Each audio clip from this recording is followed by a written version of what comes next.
Hey everybody, come back with a budget bushcrafting trio.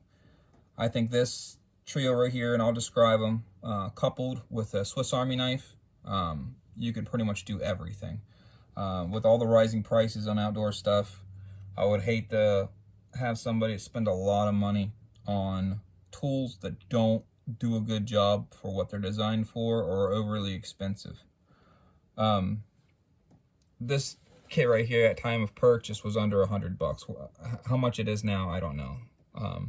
But it's a review of these items.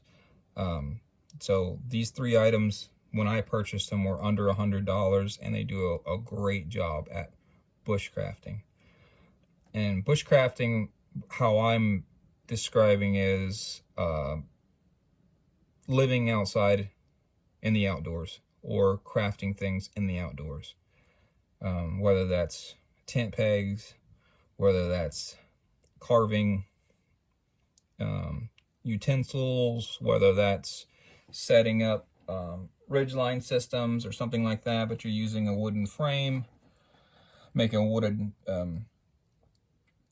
pot hanger system, however you want to picture that, but that's what I've described in it. So these three tools right here have become almost indispensable in crafting things. So this hatchet isn't designed for splitting wood, really. You could use it, and it'll chop green wood really, really good, but it's more of a crafting setup. So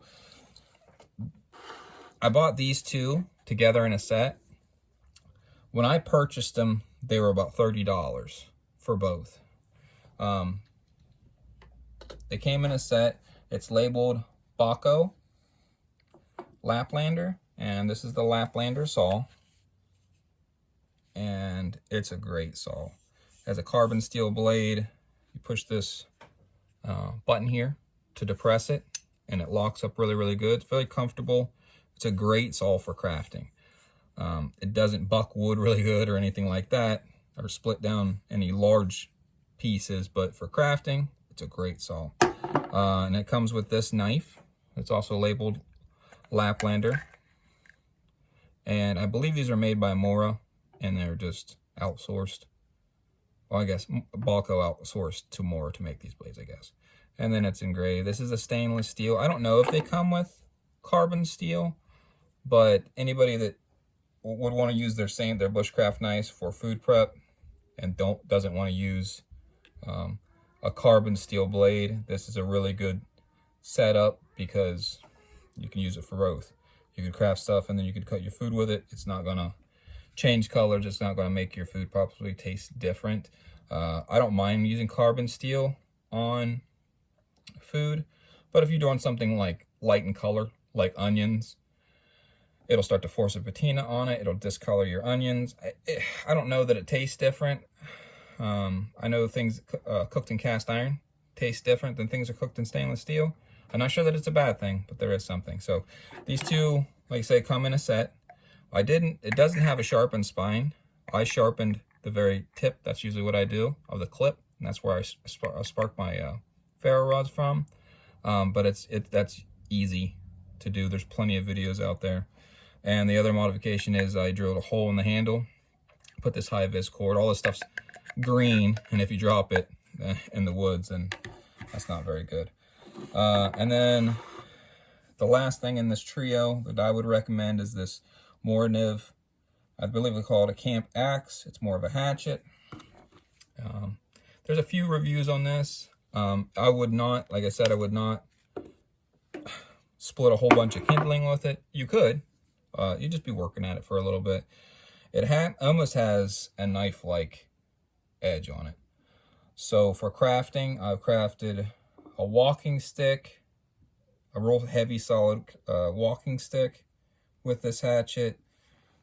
Off the top of my head, I can't remember what the other items were. I make a lot of little stuff, but with that edge and its edge holding capabilities, it's really nice. It's only about 1/4 inch thick, but it's got a really good grind. Like I say, it's extremely sharp. Because come with a secondary bevel, it's slowly, as you start to sharpen it, it'll probably come off. Doesn't really matter to me. But but it's really lightweight. It's been durable so far, and it's a great crafting hatchet. If you wanted to build things in your camp, this is really good. And I also put some of the high-vis cord on it. I think this is a really good kit. 3-piece kit. That's what I was going for. Under $100. I have other bushcraft items, but they are more expensive, like I said, so I was just trying to get it to a certain price point of under $100. I think these are indispensable at that cost. And say, so I weighed them, and I say they're ultralight also. So this BAHCO knife weighs in at 3.6 ounces. The saw weighs at 6.6 ounces. Of course, the heaviest one will be this hatchet. I've used hatchets lighter than this, and it's laughable. They don't really do anything. This is about as light as it gets and still performs. I think that's one of the reasons why it's just so sharp, because if it was any more blunt, it's not heavy enough to really do anything. And it weighs in at 1 pound, 2.4 ounces. So a combined weight would be 1 pound, 12.7 ounces. So we're still under 2 pounds by, a marginable amount. And at time of purchase, I paid $30 for this set. And at time of purchase, I paid $52 for this. So we're under $100, 3-piece item. You could probably use these 3 tools for everything. Everything you can think of. Whether you live, I'm not sure, like close to the coast or on your own water. The carbon blades have paint on them. If they started to rust a little bit, you could probably just spray paint it. I'm seriously doubt. I think this is a paint coating on this. I don't think it's some kind of special dip. If it started to rust, I'd just spray paint it. You're not going for that knife-like edge. This, I'd just respray paint that if I was ever really worried about it. But I don't really care about it that much. So, again, under $100, under 2 pounds, great tools that'll probably last you a lifetime. Thanks, guys.